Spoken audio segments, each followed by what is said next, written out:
Hi folks, Woniya here with Alone Season 6, and last week episode 7 came out while I was teaching hide tanning at a gathering, so as always it took me a few days to get to a place where I could watch the episode, and I also had to wrangle someone to watch it with me because I got very good advice from past participants not to watch them on your own, but that it's very nice to have the moral support because it's so discombobulating seeing yourself on television and never knowing what exactly they're going to show of your experience, except for the little hints that I tend to get because I tend to watch them after they came out. So I start getting messages about things and I'm like, oh really, that was in it.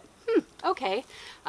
So anyway, I watched episode 7 a couple days ago, and as has been my habit, I wanted to take a minute to talk to you a little bit about some of the things you saw in there and round that out a little bit more, and also some of the things that weren't shown in my personal experience during the time that that episode eclipses and kind of leading up to it.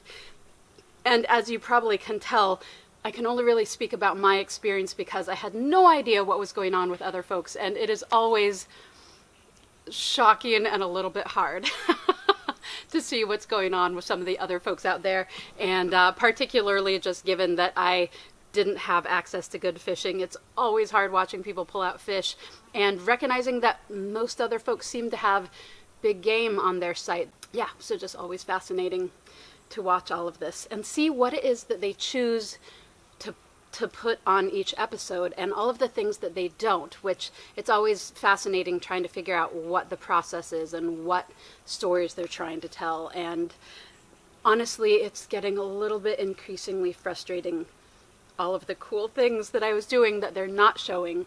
And yeah, just kind of wondering what it is that the show is most excited, because it seems like there's a lot of, you know, kind of folks hamming it up for the camera and less focus on skills. And I was so out there to focus on skills and show you all of these skills. I was really excited to inspire and represent. And so yeah, it's frustrating not having that show up. But let's talk a little bit about what did show up. So they only showed me getting the one rabbit. I was getting more rabbits with some consistency for the time between when I got that first rabbit up to where you're seeing. And then something happened, which they allude to. And I think that was actually more than one thing happening. So trapping was going well. I felt like I had it dialed. And then one morning, I'm walking my trap line. And here's my process, because I love tracking, right? I'm out walking in the snow and I'm like, oh wow, oh my gosh, that's so cool, a fox showed up. Oh wow, oh my god, a fox showed up. Oh crap, because those fox tracks are headed right into the hollow where I have a bunch of my traps set. So after I got that first rabbit, you'd better believe I was all about trapping all the time. And again, as you've heard me talk about before, if you've watched more of these videos, I had a major handicap in not having snare wire. So all I had was fishing line and paracord, which are very easy for rabbits to chew out of. Not as easy when they've got a noose around their neck, but very easy for predators to chew rabbits out of. So I had all of these different areas of traps set up around my zone. I had about 7 set up in the area right around where my shelter was. And then I had kind of distinct little hollows that I would go to set up a bunch of traps, so that I had kind of succinct areas and wasn't going to be missing traps and could get to them all in a timely way. So once you have traps set up, it is absolutely imperative that you're checking them at least once a day. It is not humane to leave traps out and not be checking them, and potentially leaving animals caught and not dead and suffering, or dead and not collected in time to not go bad, which honestly wasn't an issue out there because they were often getting pretty stiff or frozen solid by the time I got to them, or leaving them vulnerable to predators. So I had a string of good trapping for a little while there, and pretty much most of my daylight hours after you saw me catch that first rabbit were spent setting up more snares and making a trap line. So as of the start of the last episode, I had probably at least 20 or 30 snares set up.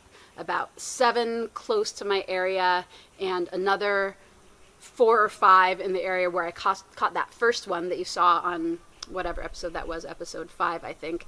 And then another group in a hollow where you saw that chewed paracord, and then another in a hollow on my south shore.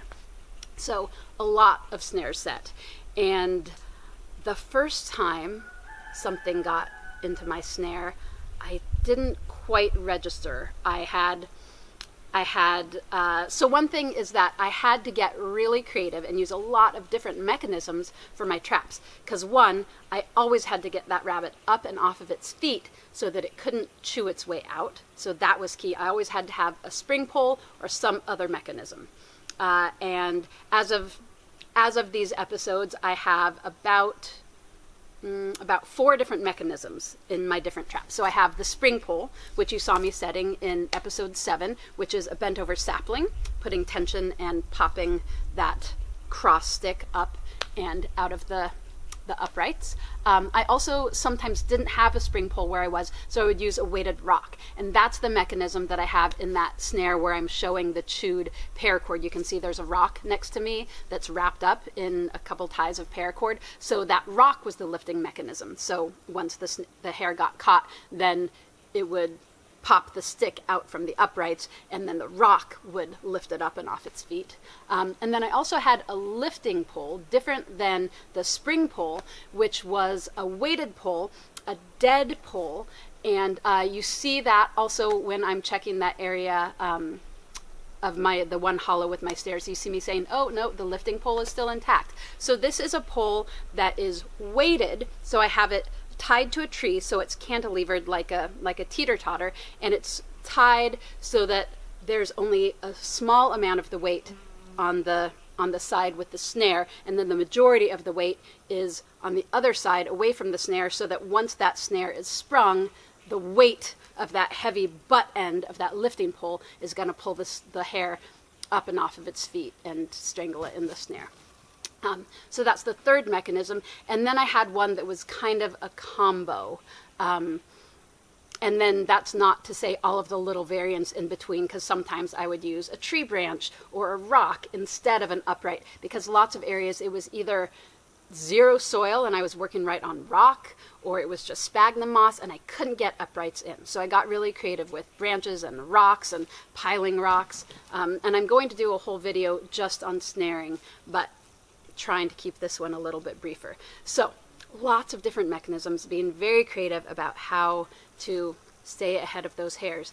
And the other thing is, those suckers are smart. Catching the first few hairs is relatively easy, but it got harder and harder as time went on because they started getting wise to me. So I had to constantly be coming up with new ideas. And I found that I never caught hairs in the same trap twice. But at any rate, that brings me to, as you can see in the episode, I went through a period of no hairs coming in. And the first inkling I had was one of my snares that had a rock mechanism.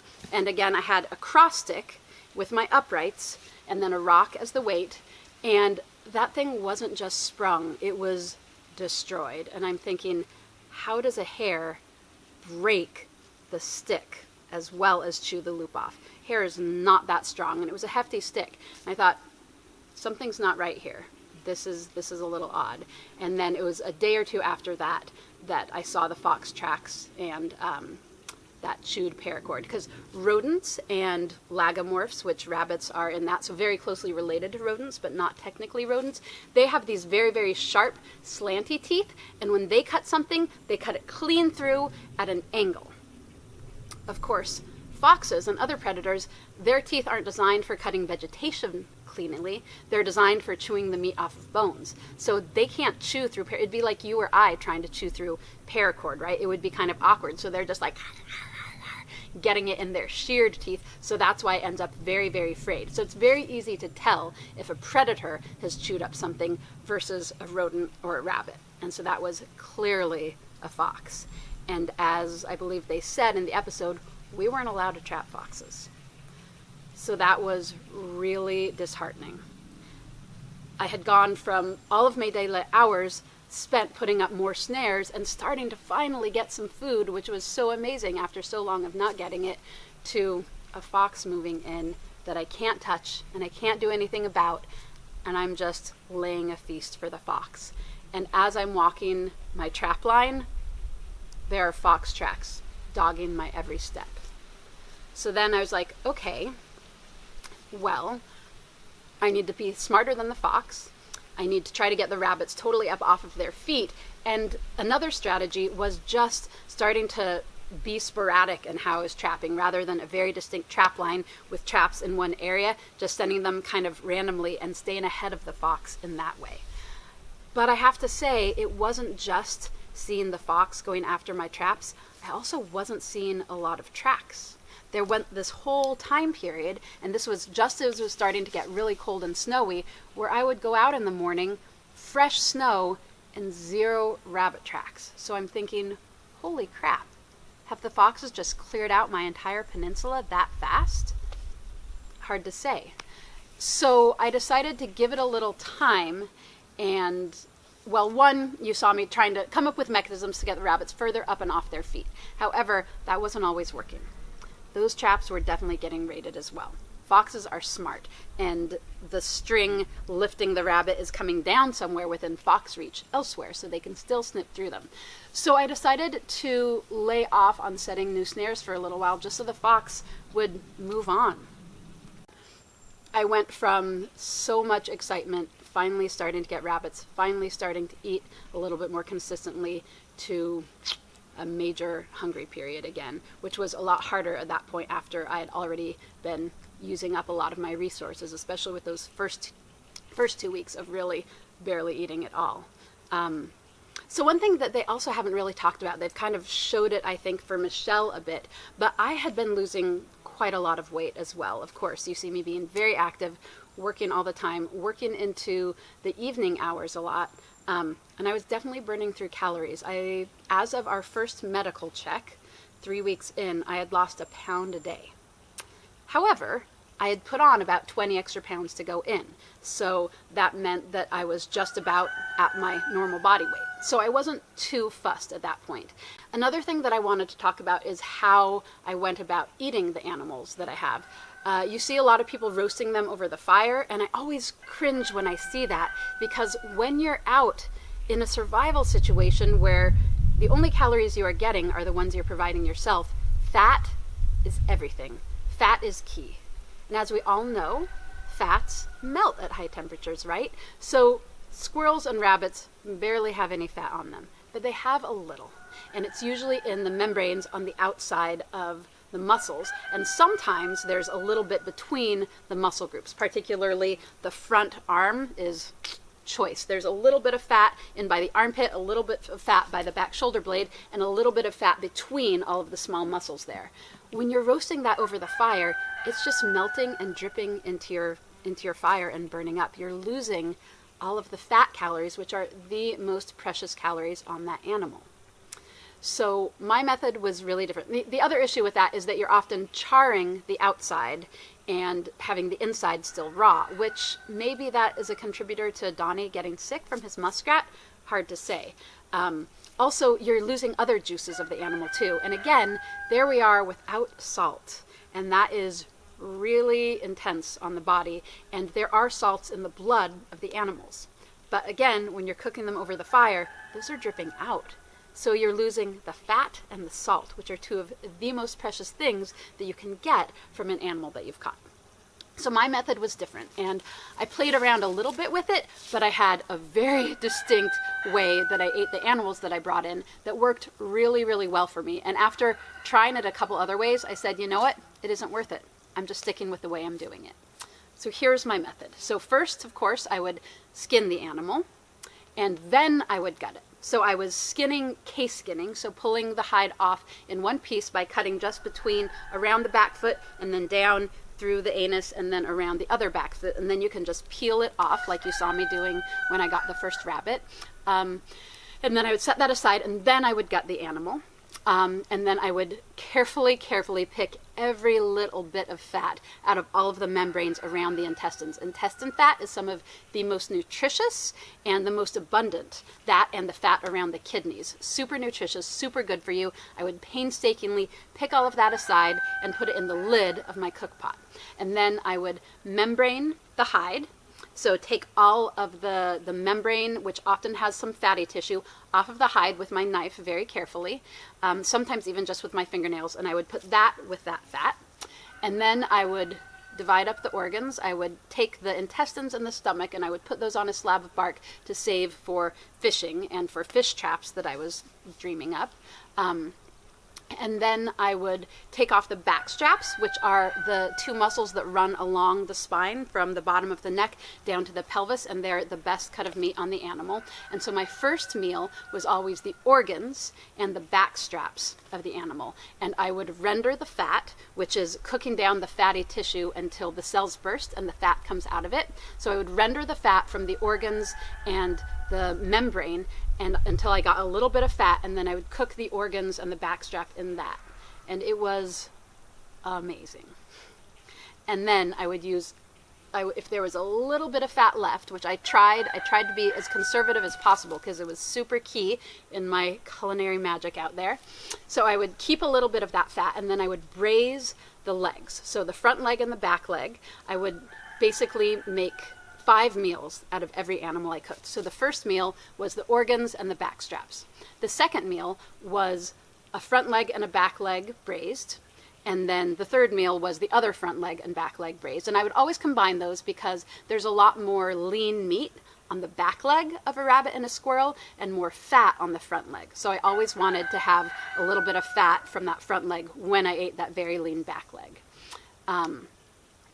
So braising is when you're browning the meat. So I would use the bottom of my pan and I would brown it in a little bit of fat, or even just let it scorch a little bit. And then I would pour in water, and then I would boil it for hours until every bit of the meat fell off of the bones. And so I would usually do all of the legs together, but then I would just separate it into 2 meals. So you have not just the meat from the front leg and the back leg, but then all of the amazing broth that you cooked it into. So that would be the second meal and the third meal. And I never ate more than 2 meals a day out there. So usually the back straps and organs would be like an evening meal, and then I would have 2 meals the next day of the legs, 2 at a time. And then I would boil down the rest of the body, so that would have the neck and the rib cage and the pelvis, because I'd cut the legs off, and that would be the 4th meal. So cooking that down for hours until again the meat fell off of the bones, and I was sucking every bit of meat off of those bones. And then after that I would cook down all of those bones again to make a good bone broth and cook the head.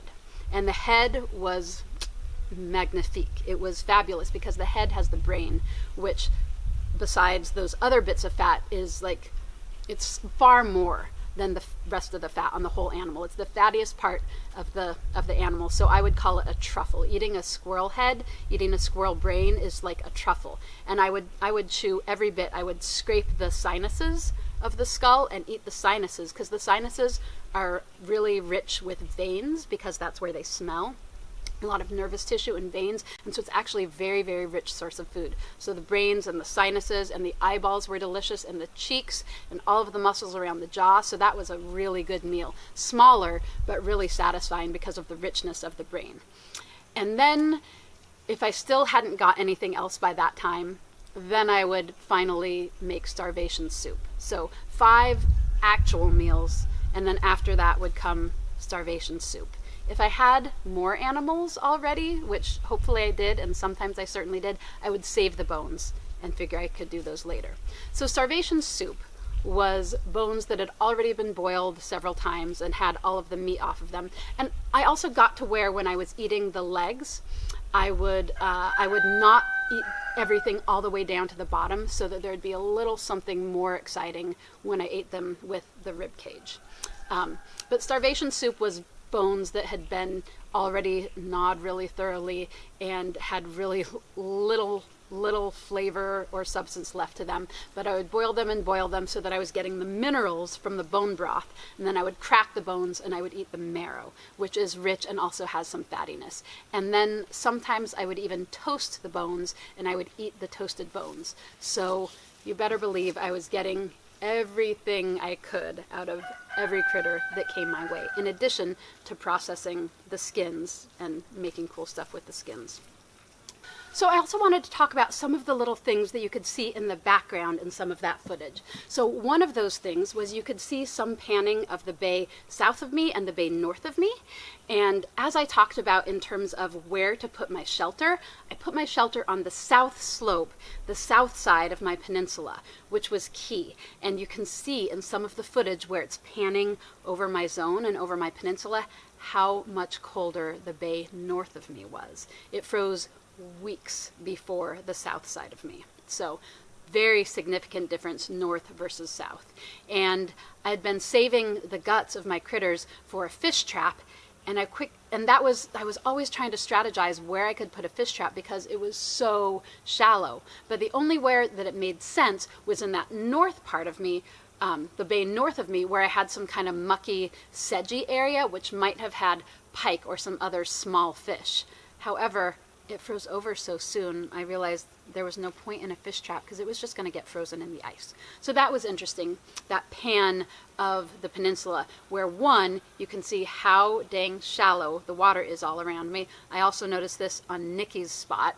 I pay a lot of attention to who has deep water and who has shallow water when they're doing those pan-ins, because shallow water, not good for fishing in that area. Another thing you can see as you see me walking away from my shelter is to my right, as I'm walking out my front path, you can see a bunch of stones that I've collected, a lot of very flat stones. So I was bent on making a really elaborate hearth and a chimney for my shelter. So I was always finding flat rocks and hauling them back to my spot and piling them there. So I had a couple purposes for that. One was for building a nice hearth that I was going to use clay mortar to put together. Two, for deadfall traps. However, once again, as soon as it got snowy, I was realizing that deadfall traps weren't really going to be working for me because they were going to be getting buried in snow. Concurrently, the fox was showing up, and you'd better believe that a critter in a deadfall lying right on the ground was just going to be ringing the dinner bell for a fox. So I had collected all of these rocks for deadfalls, and then it just didn't seem like it was going to be a worthwhile use of my effort and my calories to carry on with those. Yeah, so here's another thing, backing up and talking about my traps. You can see in some of the footage of me working on my traps that I was using two different kinds of cordage for my traps. So I had brought paracord, which was super useful, and in order to make my paracord go further, I was skinning it. So what that means is the inside of paracord is 7 thinner strands that are all about 35-pound test. Paracord altogether, what we were able to bring in standard paracord is 550-pound test. So it's good up to weights of 550 pounds. So about 300 pounds of the strength is the inner strand, and then the outer sleeve, I call it paracord skin because it's what's left after you take out the middle, is about 200 pounds. So it's very strong. So what I would do is I would separate those out, and for things that I didn't need a lot of strength for, I would use 1 or 2 strands of the inner strands, and for things that needed more strength, I would use the skin. And so for a lot of my traps, I'm using the inner cord for the part that's right on the cross stick of my snares, and then at some point in transition to the skin for the part that's tied around the tree itself, because it's really hard working with a really skinny cord on the trees. So I would do that to make best use of my paracord. So I think that covers the trapping. And so another thing that was featured about my journey in episode 7 was me talking about my journey around family. And we're really encouraged to bear all to the camera when we're out there, of course, because that's what makes rounded characters and an interesting show.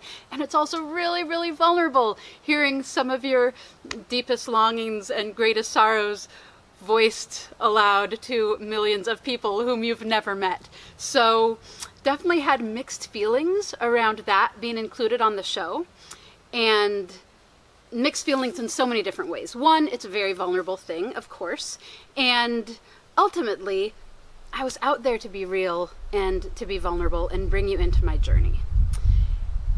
And that said, I also feel a little bit sad that they focused so much on that part, which was focusing more on my sorrows. And I think maybe that was partly because I didn't have a lot of dramas and woes and big things to focus on. So make a more rounded story, they focused a little bit more on those parts than on some of my other strengths.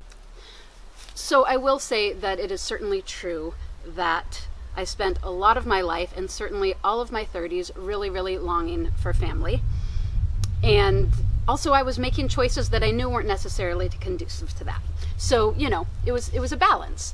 And yeah, it was definitely up for me out there, mostly just in thinking about that and thinking about some of my strengths out there and recognizing the ways that some of these things that I wished had been in my life that had never come into fruition were part of what allowed me to be out there and part of my strengths out there, because I didn't have any obligations or any real strong call to be anywhere than exactly where I was in that moment. And I knew that that wasn't true of everybody else who was out there. So that felt like a great strength. But the truth is that that isn't really the part that I wanted to have focused on. What I wanted to have shown as some of my greatest strengths out there were the depth of my relationship to that place. And I feel like that comes through a little, but the footage really misses a lot of the profound depths of the connection that I was feeling.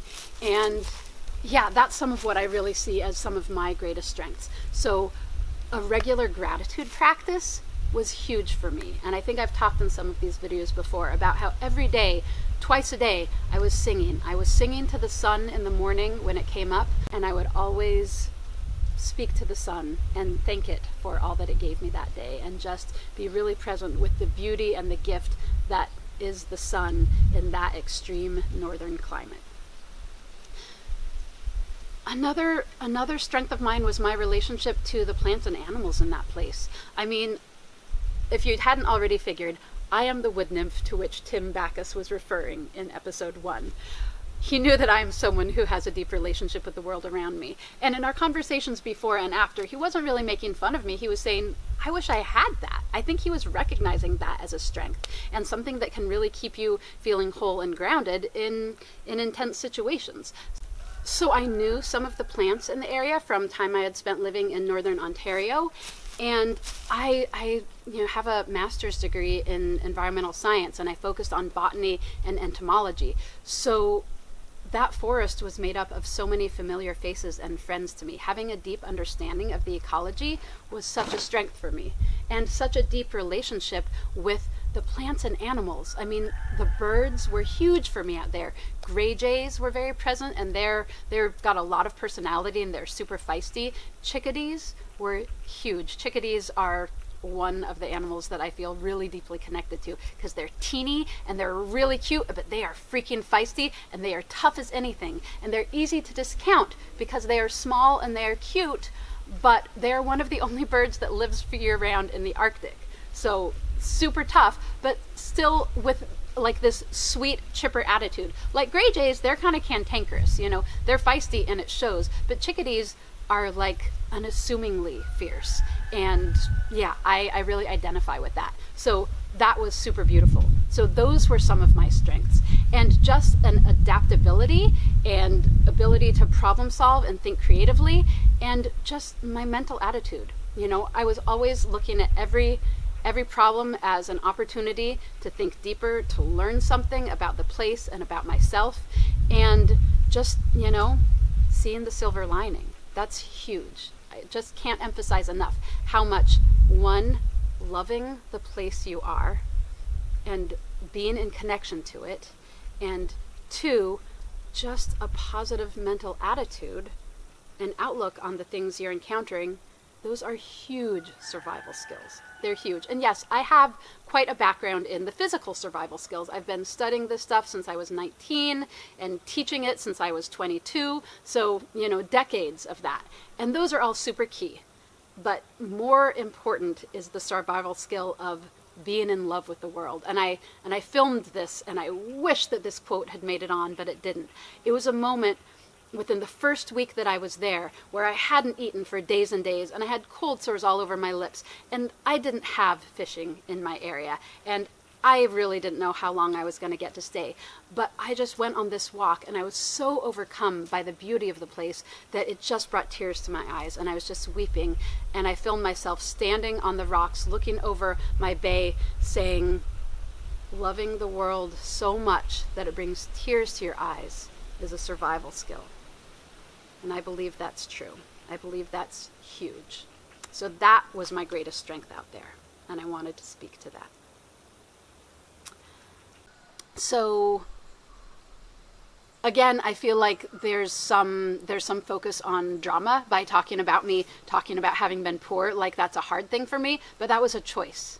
It's always been a conscious choice to value other things over money and security in that way. So we have this concept in the English language of earning a living as being something that we're doing to make money. And I have always chosen to put at front and center the skills that actually support me in living. So learning ancestral skills like how to harvest willow and weave baskets, how to tan deer hides, hunting skills like archery and trapping, and hunting with rifles as well.